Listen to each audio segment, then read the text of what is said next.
But when the words came out of my mouth, and then he stood there, just started crying, that's when I knew that it was serious.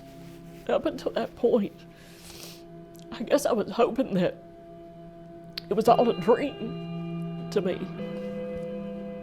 And as he stood there and cried, I was like, okay, this must be really serious. Our lives are about to change. And stage 4, I mean, most people think you're gonna die from that. So then I was like, oh, I've gotta tell my children.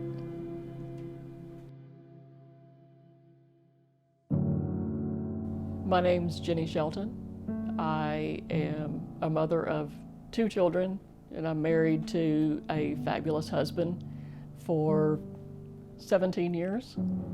And I have stage 4 metastatic breast cancer. And I've been living with this disease for 6 years. And I'm still currently in treatment for my cancer. I have a son who's 28. He's married and lives in Colorado with a wonderful daughter-in-law who lives with him, and I have another son who's 15. I was first diagnosed in February of 2015. I was working at a job that I loved. I was an HR manager, had a great life. Kids were going to school, doing well. My husband and I had just downsized to a smaller house because my son was diagnosed with a condition called Ehlers-Danlos syndrome. So he had trouble getting up and down stairs. So we had purchased a house where all the bedrooms were downstairs. So in that diagnosis, I had to be genetically tested. And in that genetic testing, it was found that I did not have the BRCA1 and 2 gene for breast cancer. So I was skipping around town saying, I'll never have breast cancer. And I remember even telling my boss, I was like, well, I'll never have to worry about me having breast cancer because I don't carry the BRCA1 and 2 gene. So we bought a new puppy for him, and everything was going great. And one day I started having chest pain and went to the emergency room. And they first wrote it off as just muscle pain from where I'd had bronchitis, and told me to go home and take pain relievers and go to my doctor in 3 days for a follow-up. But I didn't do that. I was too busy at work and was still having some pain, but I just wrote it off as it was muscle pain. About 3 weeks later, I was at work and I started having chest pain again. And a girl that I worked with took me back to I went by ambulance to the emergency room, and she went with me, and she told the doctors there that I'd already had a plethora of tests done just 3 weeks before. And they said, well, the only thing we can do is a CT scan. And that's where they found metastatic lesions on my spine. And I knew those words because my father had died from esophageal cancer. But in my mind, I was like, this can't be true. So they came in and said, you need to have some tests done. We need to find out, because you don't just wake up with metastatic lesions on your spine. So they made a bunch of appointments for me. I had to have a bunch of tests done. But I had had a clean mammogram in October of 2014. So they weren't saying that I had breast cancer. They were actually not leaning towards breast cancer. They were leaning towards some other type of cancer, either colon cancer or lung cancer or something else. But I had never done self-breast exams ever. I didn't think it was necessary. So I had all these tests run, and I met with my oncologist, Dr. Victor Gion, who is an amazing doctor, who said I had one of two things, breast cancer or multiple myeloma. But I was doing research online, and they said sometimes CT scans can be wrong. So in my mind, I was like, it's wrong. I don't have cancer. So they sent me for a PET scan, and I went back to Dr. Gion to get the results of that PET scan. And I remember him saying to me, did you come by yourself? And I said, well, yeah, because in my mind, I still thought that nothing was going to be wrong.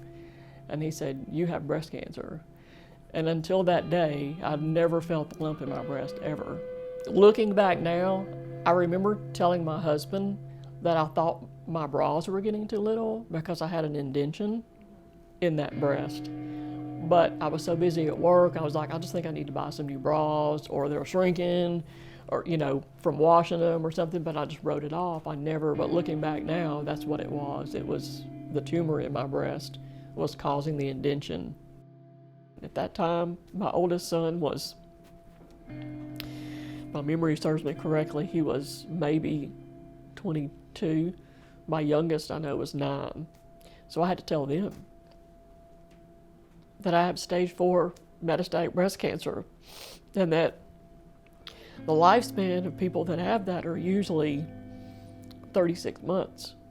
I have 36 months to live. And I remember my son brought his girlfriend with him, because I just told him I needed to talk to him, and I had to sit my youngest son down too. And I knew at that point that my son was going to marry his girlfriend, because as I told them that I had cancer, she reached for his arm to comfort him. And I knew then that that was going to be his wife, and that's who he married. It was a beautiful moment, even though I was telling them something very sad. I started getting mammograms when I was 40, like you're supposed to. I had a mammogram every year, like clockwork. I was scared to have mammograms done, because I was afraid it was going to hurt. And I remember my very first mammogram that I had, I told the lady, I said, if you hurt the first one, the second one's not going in. So you better not let it hurt. Because I had heard, stories about mammograms being painful when they're really not. And every woman should have a mammogram done, regardless, should have it done, whether you're scared or not. And I also recommend that women that are large-chested like I am have the 3D mammogram done, because in my case, I did not have that done, and they've said, I don't know if it's proven or not, but they've said that had I had a 3D mammogram done, they might have caught my cancer sooner, because I had what they considered a clean mammogram in October of 2014, and I ended up with stage 4 metastatic breast cancer in February of 2015. That's a very short time span that I ended up with breast cancer that had metastasized to my spine. So, and I feel like, and my doctor has said too, that had I had a 3D mammogram, which insurance doesn't pay for, which is why I didn't do it, that had I had that done, they may have been able to catch it sooner.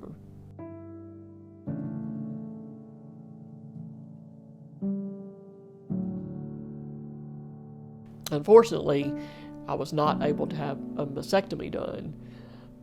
Some ladies who have breast cancer are able to have a double mastectomy or single mastectomy done when they're in earlier stages, or even in stage 4 if it has not spread so far that they're able to have a mastectomy done. Their doctor has to make that decision for them. I unfortunately was not able to do that, because stage 4 means that it has spread outside of the breast, which is what mine has done. I'm lucky in that mine has not spread to soft tissue. Mine has spread to my spine, my rib cage, and my hip bones. So I had to have radiation done on just about every spot on my spine from top to bottom, not cervical, but thoracic down. And that causes a lot of nausea and vomiting. And that still happens sometimes. I mean, I have side effects from the chemotherapy that I'm still doing now. So I go every 3 weeks for chemotherapy, and there's no end date for me on that. Because I do have lesions on my spine, those don't actually go away, so I'm going to be in treatment the rest of my life. I do that every 3 weeks. So there are side effects that I have from that now. So even though I may look like I don't have cancer, I do still have treatments, and I have a lot of side effects from that. So, gosh, I don't really consider myself a hero, but somebody that's first going through this, don't give up. You've got to stay positive. You have to stay positive. It's hard. It is a hard life. Sorry.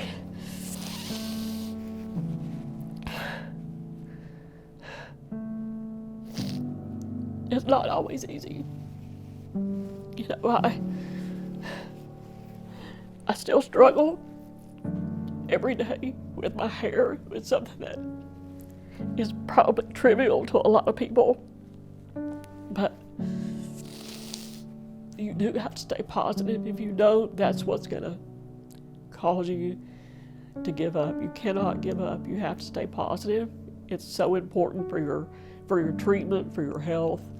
You can't give up. You are gonna have bad days, but you have to lean on, if you're married, lean on your husband, lean on your family for support. I can't thank my family enough for being there for me.